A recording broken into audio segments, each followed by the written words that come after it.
여호와여 일어나옵소서. 하나님이여 손을 드옵소서. 가난한 자들을 잊지 마옵소서. 어찌하여 악인이 하나님을 멸시하여 그의 마음에 이르기를 주는 감찰하지 아니하리라 하나이까. 주께서는 보셨나이다. 주는 재앙과 원한을 감찰하시고 주의 손으로 갚으려 하시오니 외로운 자가 주를 의지하나이다. 주는 벌써부터 고아를 도우시는 이시니이다. 악인의 팔을 꺾으소서. 악한 자의 악을 더 이상 찾아낼 수 없을 때까지 찾으소서. 여호와께서는 영원 무궁하도록 왕이시니 이방 나라들이 주의 땅에서 멸망하였나이다. 여호와여 주는 겸손한 자의 소원을 들으셨사오니 그들의 마음을 준비하시며 귀를 기울여 들으시고 고아와 압제당하는 자를 위하여 심판하사 세상에 속한 자가 다시는 위협하지 못하게 하시리이다. 아멘. 본문 말씀 시편 12절로부터 18절 말씀, 핍박을 통해서 주시는 복, 이라는 제목으로 선포하도록 하겠습니다. 시편 말씀은 큰 핍박을 당하는 성도의 간구예요. 1절부터 11절 말씀까지가 이 땅의 성도들이 겪는 그 원수들에 의한 핍박이 얼마나 거셀 수 있는지 그 실태를 가르쳐 줍니다. 9절 하반부 말씀입니다. 자기 그물을 끌어당겨 가련한 자를 잡나이다. 성도들이 마치 악인들의 먹잇감처럼 그 악인들에 의해서 쓰러뜨려지는 일들이 있는 거예요. 하나님의 완전한 섭리 가운데 허락되는 거예요. 명예도 뺏기고 소유도 뺏기고 건강도 뺏기고 자유도 뺏기는 그런 일들이 일어나는 거예요. 또 8절 말씀입니다. 그 은밀한 곳에서 무죄한 자를 죽이며, 성도들이 악인들의 손에 죽임당하기도 합니다. 현재에도 그런 일들이 계속해서 일어나고 있죠. 나이지리아 같은 데서 정말 많이 순교하고 계시죠, 우리의 형제님들이. 또 그 잔인한 원수들 가운데 함께 교회 안에서 신앙생활을 하던 그런 가까운 사람들이 있어요. 그래서 더 아파요. 3절 하반부입니다. 탐욕을 부리는 자는 여호와를 배반하여 멸시하나이다. 애초부터 하나님을 대적하던 무슨 그런 사람들만이 성도를 괴롭히는 게 아니라 한때 주님을 섬기던 자가 여호와를 배반하여 이렇게 먹잇감을 삼고 우리를 죽이기까지 하는 일들이 일어나는 것이에요. 실제로 있어 왔죠. 항상 역사 가운데 가장 아프죠. 하나님께서는 완전한 섭리 가운데에 성도들, 십자가의 독생자를 내어주기까지 사랑하시는 우리를 이런 상황에 노출시키시는 거예요. 완전한 섭리로, 완전한 사랑으로 이 핍박을 우리에게 겪게 하시는 거예요. 크던 작던 그 차이가 있겠지만 겪는 것이죠. 이 놀라운 일이죠. 하나님께서 사랑하는 자녀들에게 이렇게까지 죽임당하는 수준의 핍박도 겪게 하신다고. 그런데 이 핍박을 통해서 주시는 복들이 너무나 많습니다. 너무나 많아서 결코 다 살펴볼 수 없고 오늘은 5가지에 주목하고자 합니다. 행복한 자들이 돼요. 놀랍게도 우리가 핍박을 통해서 받은 고통과 두려움과 상실들보다 훨씬 더 큰 은혜와 기쁨과 생명을 주세요. 5가지를 오늘 볼 텐데요. 첫째로, 이러한 고난을 통해서 우리가 하나님을 찾게 해주십니다. 네, 우리는 구원받은 뒤에도 하나님을 찾지 않고 잊은 듯이 살아갈 때가 있어요. 슬픈 것이죠. 하나님을 찾아도 별로 은혜가 없을 것이라 여기는 마음도 한 이유일 것이고, 또 하나님의 은혜 없이도 스스로 내가 살아갈 수 있다라고 여기는 그런 교만도 한 이유일 거예요. 하나님이 그렇게 도와주셔야만 하는가? 또 하나님을 찾으면 정말 그 천상의 복을 주시는가 내게? 그런 것들을 신뢰하지 못하고 안 찾는 거예요. 그러나 하나님께서는 이런 분이십니다. 믿음이 없이는 기쁘시게 못하나니 하나님께 나아가는 자는 반드시 그가 계신 것과 또한 그가 자기를 찾는 자들에게 상 주시는 이심을 믿어야 할지니라. 아멘. 하나님께서는 찾는 자들에게 상을 주세요. 그런 아버지세요. 우리가 구하지 않아서 받지 못한 상이 진짜 많고 이제 구하면 받을 수 있는 상이 진짜 많습니다. 깜짝 놀랄 거예요.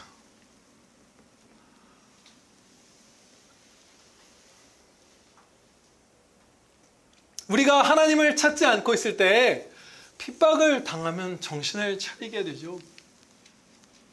누가 나를 공격하고 진짜 아프게 하고 두렵게 할 때 비로소 정신을 차리고 하나님을 찾아야 되겠다. 하나님의 도우심이 필요하다. 하나님의 기쁨과 생명의 부어주심이 내게 절실하다 라고 하면서 비로소 찾게 되는 거예요. 그렇게 돼서 하나님을 찾게 되면 그렇게 받는 은혜가 하나님을 찾는 데 사용하신 그 핍박으로 인한 상실과 고통보다 큽니다. 이제 더 구체적으로 하나님의 이 핍박을 통해서 주시는 사랑의 손길을 살펴보고자 합니다. 두 번째입니다. 고난을 통해서 우리가 생명과 기쁨을 의탁하고 있던 다른 어떤 피조물들에게서 마음을 끊어내게 해주세요. 그리고 하나님을 최우선으로 마음의 중심에 우리의 위에 모시게 합니다. 우리는 나의 자녀가 내 기쁨이 되고 나의 배우자가 내 생명이 되고 내 통장의 잔고가 나를 안전하게 지켜주고 나의 커리어, 나의 평판, 나의 취미, 내가 사랑하는 자연 무슨 이런 것들이 나를 위로하고 기쁘게 하고 힘이 되고 생명이 될 거라고 생각하고 쫓아가죠. 돈도 당연히 그 중에 큰 부분일 것이고 그런데 그런 것들은 우리를 결코 만족시켜주지 못하죠. 그리고 그것들을 반드시 상실할 날이 옵니다. 그것들이 내 손에서 빠져나가든 아니면 내가 세상을 떠나든 내가 병들든 다 상실할 날이 와요. 저는 그 등산하는 거 되게 좋아하고 막 그 거친 자연 속에 가는 걸 좋아하거든요. 막 폭풍우가 치면 막 혼자 막 웃어요. 그 속에서 막 너무 좋아하거든요. 막 어쩔 줄을 모를 때가 있어요. 그래서 그런 데를 가고 싶어요. 막 맨날 대자연 속에 막 추운데 폭설 내리는데 찾아가고 싶고 제일 춥다고 하는데 항상 나가요. 근데 제가 좀만 더 나이가 들면 못 가게 될 거예요. 몸이 약해지면 그렇게 제가 생명과 기쁨을 일정 부분 위안을 의탁하던 그 자연을 누리는 거 못하게 될 거예요.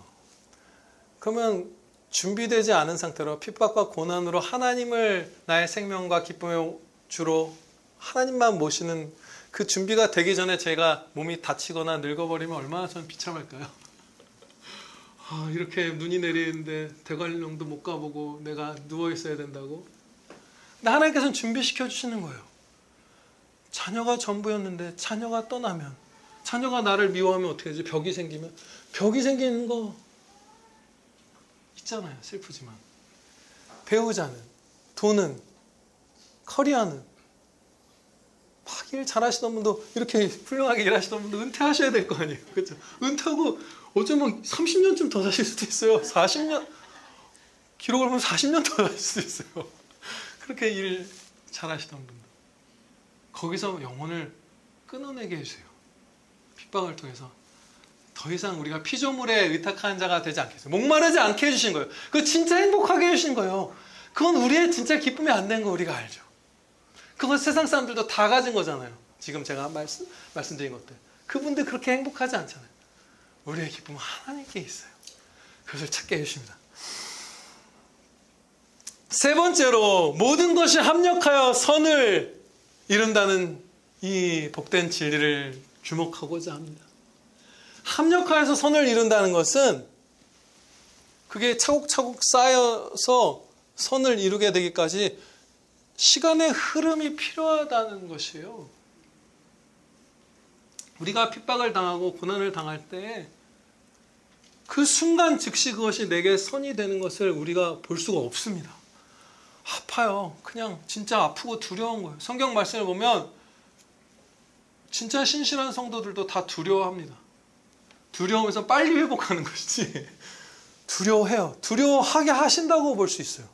진짜 두려움 상황, 진짜 아픔, 진짜 죽을까 말까 한 일들을 겪게 하시는 거예요. 그리고 그것이 세월이 흐르면 어쩌면 천국 가서 어떤 성도의 경우 어떤 사건들은 이게 이렇게 내게 유익이 되게 해주셨던 거구나. 이 땅에서 다 깨닫지 못해요. 조금은 깨달아도. 그렇게 알게 해주시는 거예요. 너무 놀라운 일이죠. 하나님께서 이렇게 요셉의 예를 들면 우리가 요셉의 형들의 죄 물론 익숙하지만 주목할 때가 많지만 요셉의 어리석음도 좀 있었죠. 좀 형들을 자극하지 않았으면 좋았을 거예요. 야곱도. 근데 야곱이 요셉을 그렇게 특별 대우하는 것은 나름 합당한 이유가 있었습니다. 야곱이라는 분은 진짜 신앙의 위인이잖아요. 히브리서 11장 그 믿음장에 기록된. 야곱은 요셉이 그에게 진정한 첫 아이였어요. 장자였어요. 결혼 사기를 당했잖아요.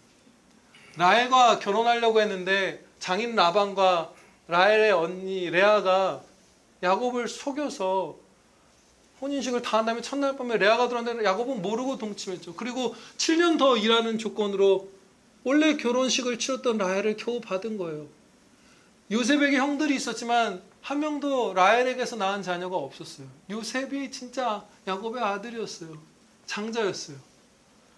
당연히 특별 대우 안 할까요? 어느 정도 결혼 사기를 당했는데 레아 사랑하기 쉬울까요? 레아를 별로 안 사랑했던 것 같은데 많이. 당연하죠. 못된 여자잖아요. 어떻게 보면 뭐 이상하지. 물론 아빠가 무서워서 그랬을 수도 있어요. 레아가 라반이 무서운 사람이니까. 아무튼 사랑하기 쉽지 않았을 거예요. 야, 요셉이 진짜 아들이에요. 진짜 장자예요. 가문에 적법함 어떻게 보면. 그렇지만 그런 특별 대우를 받고 했을 때 요셉이 형들을 자극하지 않았더라면 그런 일이 안 일어났겠죠. 하나님께서는 막아줄 수 있었어요. 요셉의 그 약간의 어리석음을. 근데 안 막아주시고 허락하셨죠. 그래서 어떤 일이 일어났죠? 계속 요셉에 집중해 볼게요. 요셉이 만약에 그때 지혜롭게 하도록 하나님께서 그의 어리석음을 막아주셨으면 한 30살 됐을 때 굶어 죽는 거예요. 그의 인생은 거기서 끝이에요. 무서운 형들 속에서 주눅들어 살다가 그냥 죽는 거예요. 허연재 성도보다 어릴 때 그냥 죽는 거예요. 굶어서. 근데 하나님께서는 당시에는 진짜 요셉이 큰 고통이었죠. 살려달라고 그 구덩이에서 외치고 노예로 팔려가고 감옥에 갇히고 치하에. 그런데 시간이 흐른 뒤에 보니까 나를 살려주시는, 복 주시는, 상 주시는 하나님의 은혜였던 거예요. 우리가 지난 날에 없었으면 하는 일들이 얼마나 많아요.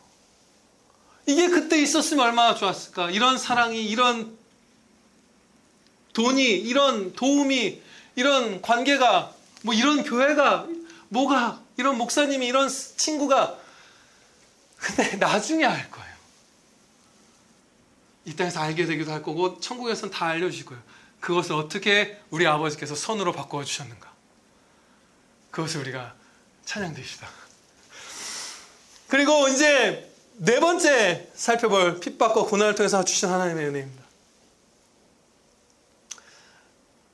이 질문에 대한 답이에요. 어찌하여 환난 때 그 사랑의 미소를 거두시는가?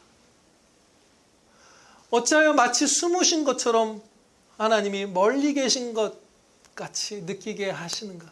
심지어 핍박받을 때, 평탄할 때 멀리 계신 것처럼 느끼게 하시는 것만이 아니라 원수가 나를 잡아 죽이려고 쫓아오는데 하나님이 내 옆에 없는 것처럼 느끼게 하시는 거예요. 1절 말씀입니다. 여호와여 어찌하여 멀리 서시며 어찌하여 환난 때에 숨으시나이까. 두 번 반복하죠. 멀리 서시며 숨으시나이까. 진짜 안 보이는 거예요. 하나님이 나 버린 것 같이 느껴지는 거예요. 진짜 하나님이 내 옆에, 내 위에, 내 안에 안 계신 것 같이 느껴지는 거예요. 제일 힘들 때.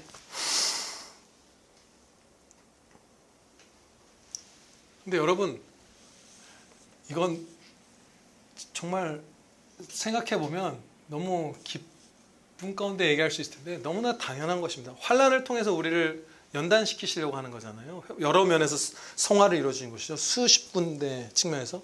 그런데 하나님께서 우리가 환난을 겪을 때 옆에 계시면서 그 우리를 사랑하시는 미소를 우리의 영혼에 비추어 주시면 환난이 아니게 돼요. 환난은 하나님 앞에서 굴복합니다. 그냥 다 부서져요. 아무것도 아니게 돼요. 제가 사진을 찾아봤어요. 근데 여러분들 사진 얘기할 거 없이 여러분들의 자녀들, 또 자녀분들은 어릴 때 생각하시면 될 것 같아요. 각자 자기의 기억과 사진들. 내버려 두면 빠져 죽는 깊이의 물에서 한 4살, 5살 막 이럴 때, 아기 때 우리의 자녀들이 아빠, 엄마 품에 안겨서 막 엄청 좋아하고 있죠. 막 뒤집어지죠. 막 까르르 막 하고 막. 근데 걔 혼자 있으면 죽잖아요. 아니면 겨우 살든가. 근데 아빠나 엄마가 있으면, 나를 사랑하는 아빠나 엄마가 있으면 놀이가 돼버려요. 그 깊은 수영장이, 그 파도 치는 바다가 놀이가 돼버려요. 마찬가지예요. 원수가 아무리 사울이 다윗을 쫓아오고 무슨 어떤 원수가 죽이려 하고 해도 하나님께서 함께 하시면서 그 얼굴을 들어 우리에게 비추어 주시면 우리 하나도 안 무서워요. 그냥 행복해요. 이게 여러분들이 체험적으로 지금 제가 선포하는 이 말씀을 다 알고 있습니다. 여러분들 환경이 하나도 개선되지 않았는데 하나님께서 은혜를 베푸심으로 기뻐하게 된 적, 우리 수민이도 있었고, 그렇죠? 위로하게 된 적, 평안하게 된 적 다 있으시죠? 상황이 하나도 변한 게 없는데 하나님이 그냥 우리 마음에 성령으로 하나님의 사랑을 부어주시면 그냥 회복돼요, 우리는. 근데 그걸 계속 주시면 환난은 사라져요. 연단도 사라져요. 그래서 이 핍박과 고난을 통해서 우리를 키워주시려면 하나님은 잠시 숨으셔야만 하는 거예요.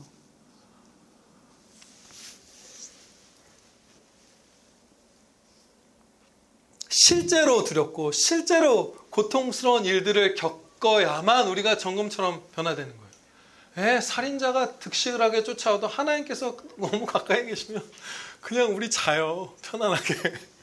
그냥 노래하고 그냥 밥 차려 먹고 막 그래요. 진짜로 마지막 순간에 그런 성도들 많아요. 그 순교를 앞두고 옥에 갇혀 있는데 형제들이 문화하는데 나 좀 잠 좀 자야 되니까 좀 돌아가 달라고 그래서 자고 그냥 순교하고 천국 간 성도들도 있어요. 진짜 하나님 가까이 계시면 아무것도 아니거든요. 그래서 떠나 계시는 거예요. 이때 여러 가지 일들이 일어나죠. 회개가 일어나고 인내하게 되고 하나님을 찾게 되고 성화하게 되고. 5번째로 핍박과 고난을 통해서 주시는 은혜는 겸손입니다. 겸손은 이런 열매를 맺어요. 17절 말씀입니다. 여호와여 주는 겸손한 자의 소원을 들으셨사옵나이다. 아멘. 하나님께서 기도를 들으시고 은혜를 부어주시는 자는 겸손한 자예요. 우리가 낮아질수록 우리의 기도는 높게 상달되는 거예요. 이 들으셨사오니 그들의 마음을 준비하시면 이건 그들의 마음을 이제 준비하실 것이라는 거예요. 준비한다고 번역된 거 각주 보면 견고하게 하시면 이렇게 되어 있죠. 겸손한 자들의 마음은 이제 하나님께서 강하게 해주신 거예요. 이제 행복을 불어넣어 주신 거예요. 진짜 겸손한 자가 되면 그때부터 복이 시작되는 거예요.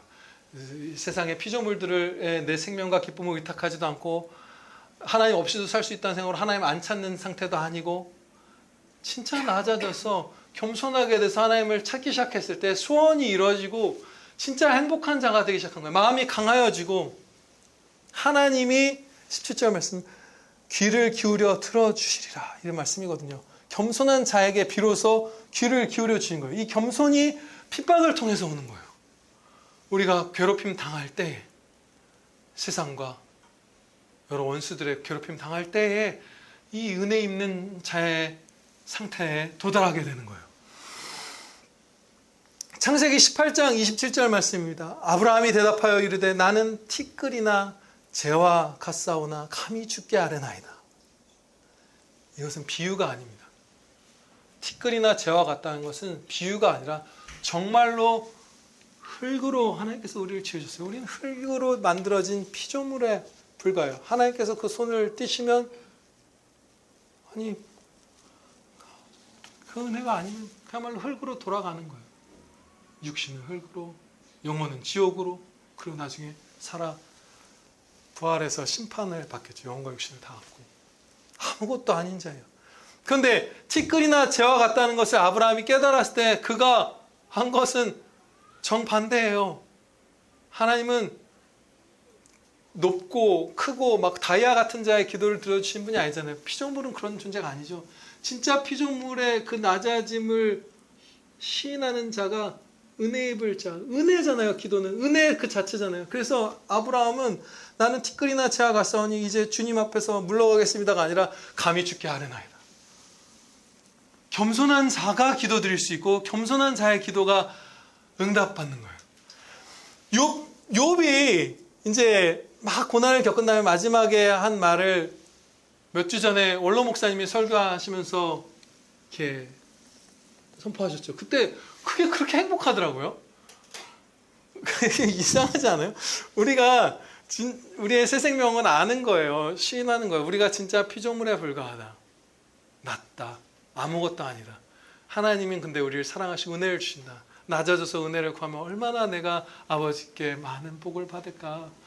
진짜 내가 있어야 할 자리를 알고 하나님만을 높이며 기뻐하는 거예요. 그래서 그 욥의 낮아진 얘기, 그 고난을 막 심하게 당하고 핍박당하고 낮아져서 고백하는 얘기를 듣는데 그때 그렇게 좋죠.